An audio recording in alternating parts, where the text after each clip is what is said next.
Good evening and salutations, my GH fans. Let's talk about Anna for a minute. So at some point she's sitting there talking to Kevin, and Liz pretty much wants that smoke. Okay, so she starts talking to Anna, and she pretty much is like, "Your son put a target on Franco's back, and because of that, we can't come to the wedding or any of it." And the thing that really irked me about Anna is that she kept sitting there trying to downplay a lot of the stuff that Peter did. Yeah, Peter's a grown man. There's really only so much that she could sit there and say to him as far as getting him to like back off and not do anything as far as running the story or anything like that. But she just came across as very dismissive.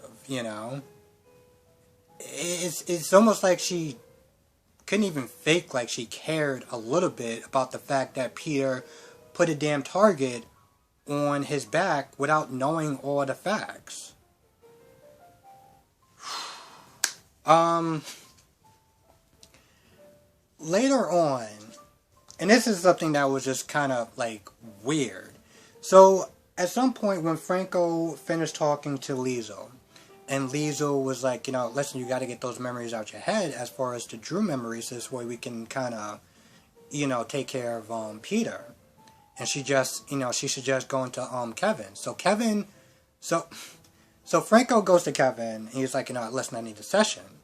I need a session, just to kind of talk about some stuff, about what's going on in my head, about the voices and stuff. And Anna just comes out of the clear blue, and I was just like, sweetheart, this is an A B conversation. What are you doing here? So Anna starts asking a bunch of questions, and it almost turned. It felt like it turned into a light interrogation. She was like, well, what kind of memories are you having?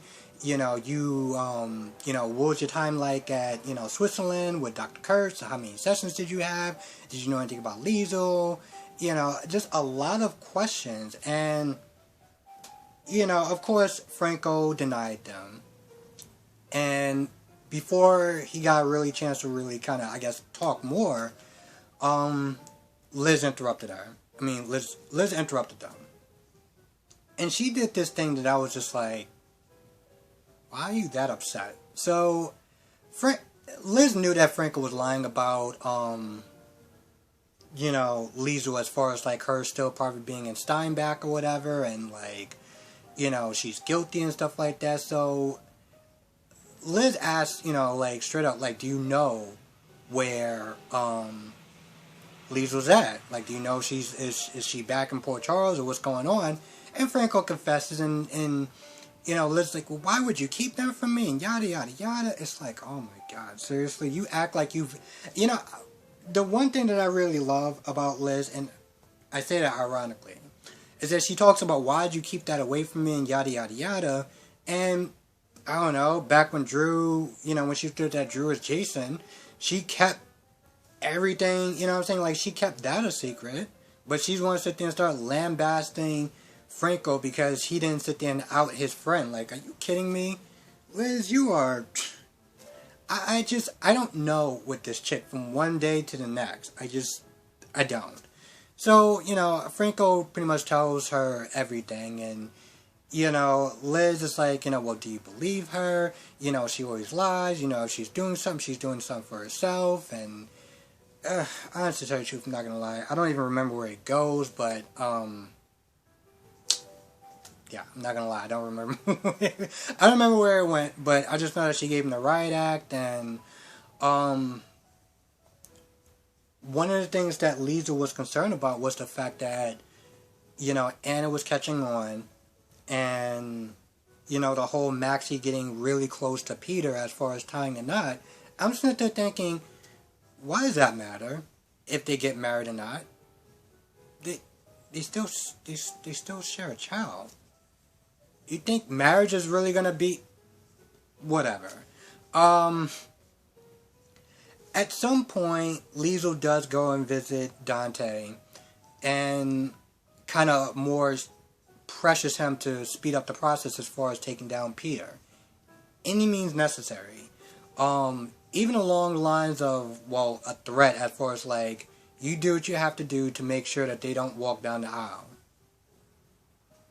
Okay. I mean, at this point, why don't you just sit there and try to get Dante to assassinate Peter? You know?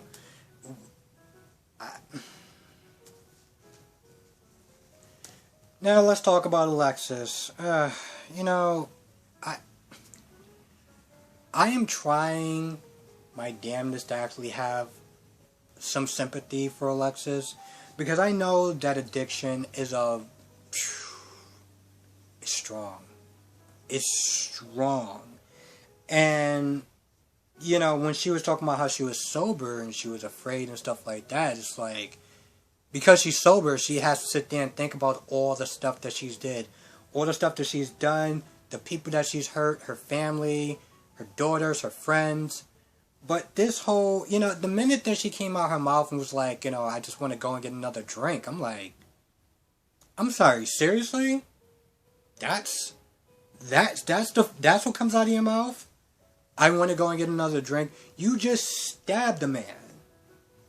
See, this is the reason why it's like, as much as sympathy I want to have, when she says things like that, it's like,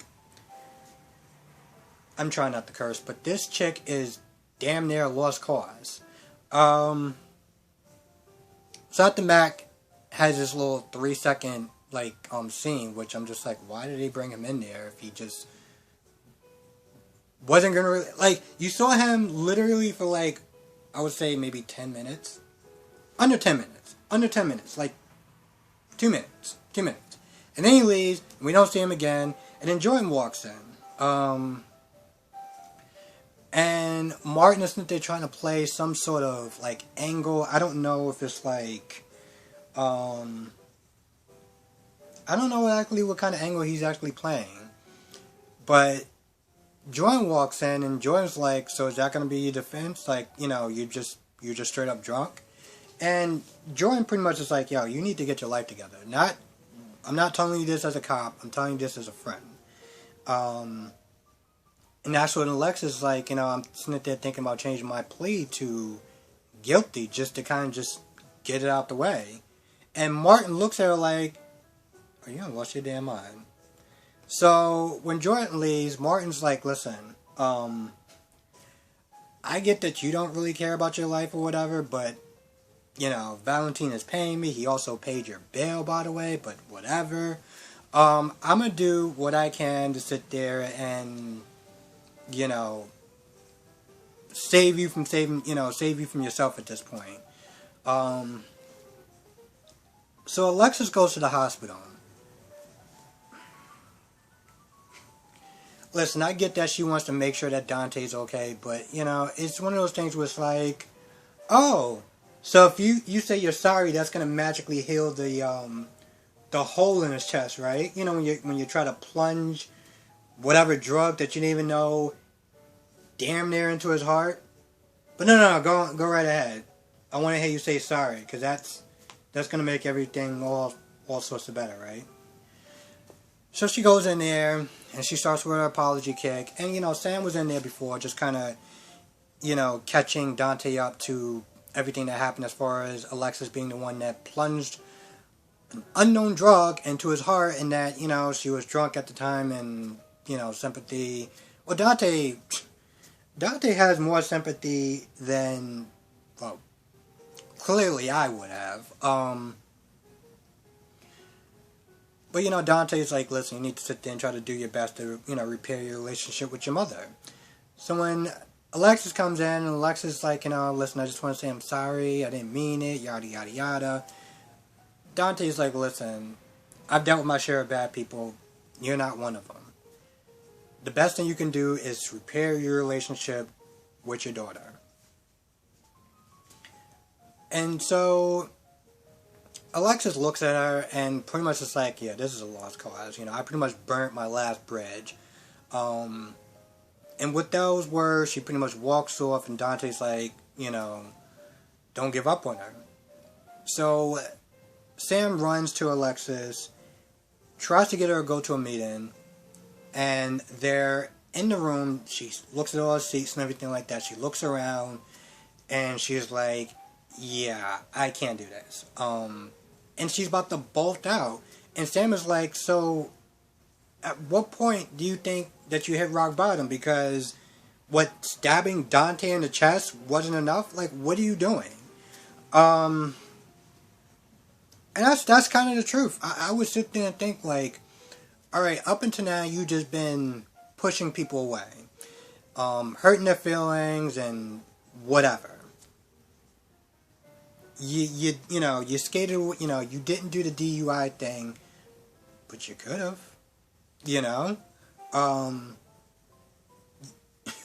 she was so apologetic and so guilt-ridden over Dante, but yet you can't sit in a room and, like, are you kidding me? Like, I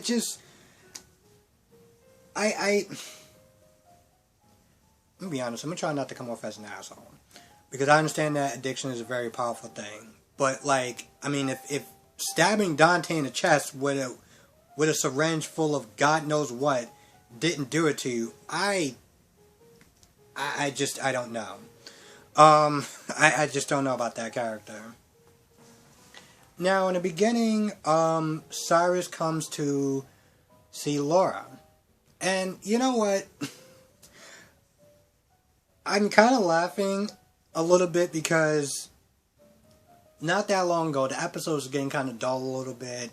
And one of my subscribers was like, you know what? I just need, like, Cyrus to come back and, like, shoot someone or something. Just to kind of liven things up a little bit. And I thought about that when I saw Cyrus. So Cyrus talks to Alexis. And his whole thing is to play the guilt card. So he comes in with this photo of, him and his brother and his mom and his dad, years younger or whatever. Shows it to Laura. And Laura looks at it. And listen, before then Laura was like, yo, I want no parts of you. Like, after what you did to my daughter, like, we're not family, we ain't kinfolk, I don't know you. I don't recognize you, bro. But when she sees that, she, as much as she doesn't like, as much as she can't stand Cyrus, she is a human being. She has compassion like no other. Especially dealing with Luke Spencer over the years. Which I'm not even going to get into that. But, she has sympathy and she starts to tear up a little bit. And, she calls Cyrus out on it like, yo, listen, this whole manipulation, BS, nah, it's not working on me. Even though it clearly is working on her, but whatever. So Cyrus like, listen, take the photo, just look at it. And he walks off and, Martin comes to see her. And, Laura tells Martin about, Cyrus' little manipulation tactic. And Martin's like, yeah. So did it work? did it work? Are you going to get my mom back? Like, what's going on with that? So, long story short, Laura's like, listen, I don't want to make any promises. I'll do what I can to try to hasten this whole, release your mom business going on. Because she's torn. She doesn't want to help Cyrus, but she does want to help Martin. And, she's kind of in a tough position. And she's in a tough position because, well, Carly took it upon herself to do it. And I know there's a lot of people in the comment section saying that what she did was good. And I understand where they're coming from, but at the same time, it's one of those things where it's like, you're leaving Jason holding the bag. Because Jason would literally jump in front of a bullet for her. So, this whole thing is kind of a mess, and it's... Carly. Peter and Maxie, how did I forget about those two? So, they're having lunch at the Metro Court, and Peter's on the phone just reaming someone. I don't know if it's an intern or legal department or someone.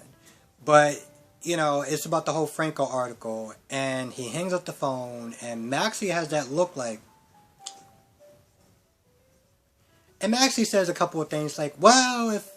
You know, never mind. So Peter's like, alright, just say what you gotta say. And honestly, to tell you the truth, I'm like, Maxie, you're a grown-ass woman. You've never been shy of throwing out your opinion. Do not start now. So Maxie was like, well, in a way, you know, Dante being in the hospital is somewhat your fault. Like, Alexis wouldn't have been so scared about, you know, Franco reverting back to type if you didn't, like, you know, put that out there. Now Dante's in the hospital and can't help but sit there and think that, you know, in some ways you're kind of responsible for that. And she isn't wrong, okay? She isn't wrong. She isn't. You know, Alexis got scared because she saw the article, and when she heard Sam screaming, she, you know, reacted. But let's be honest. You were drunk, okay? Sam was yelling. What, every time Sam starts yelling, you're just gonna just grab something you don't even know what it's about? Like, I just... that whole scene in general, I just... Whatever. So, I can't sit there and put all of that smoke on Peter, but... Yeah, he didn't help. Okay, at the very least, he kind of ignited that whole thing. So Peter tries to smooth it over by sitting there saying about truth and integrity and letting the public know and yada yada yada. And I'm just like, okay. I see this as going a back and forth argument. And I felt like Maxie saw it too. Because Maxie was like, well, she wouldn't have made that decision if you would have just, you know, sat on that story for a little bit, you know? But she didn't want to say it, but it was like, you just needed to get a headline. You just needed to get that. And, you know, that's it's funny because even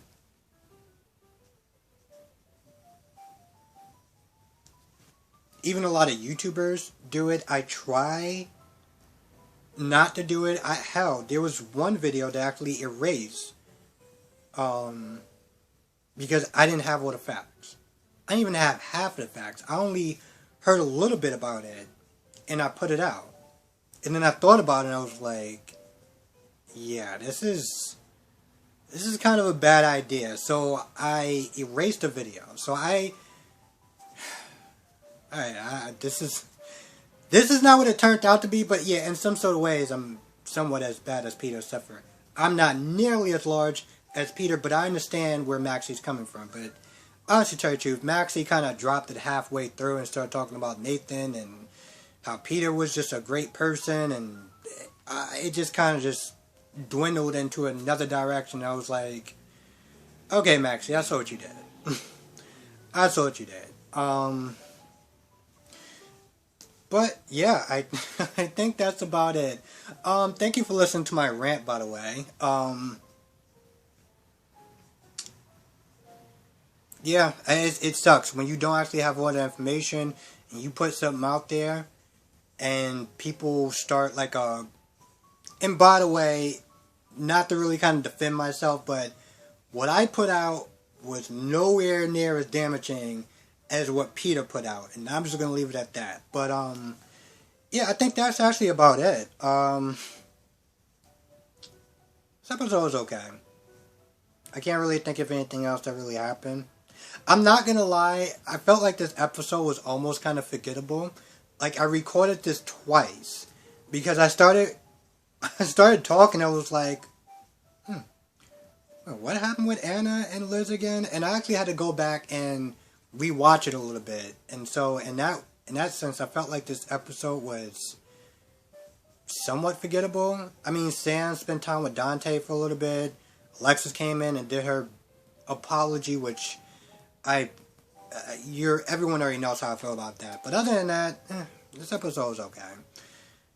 Anyway, with that being said, thank you so much for watching. I know this came out super late. Apologize for that. Things really get off track when you wake up kind of late and then you have to shovel because the plow people decided, hey, I thought you did a nice job. Yeah, let me find a way to F that up for you. And then I had to do it all over again. And the snow was somehow heavier because it was colder. Awesome. Anyway, with that being said, I'm going to go. Thank you so much for watching. Be safe. Let me know what your thoughts are in the comment section below. And again, I need to sit there and emphasize, if anybody's comments have got deleted, I apologize. I don't delete comments. I don't know why YouTube is doing it, and I am working on trying to get to the bottom of it. But until then, write your comments down below. Let me know what your thoughts are, and I will catch everyone in the next video.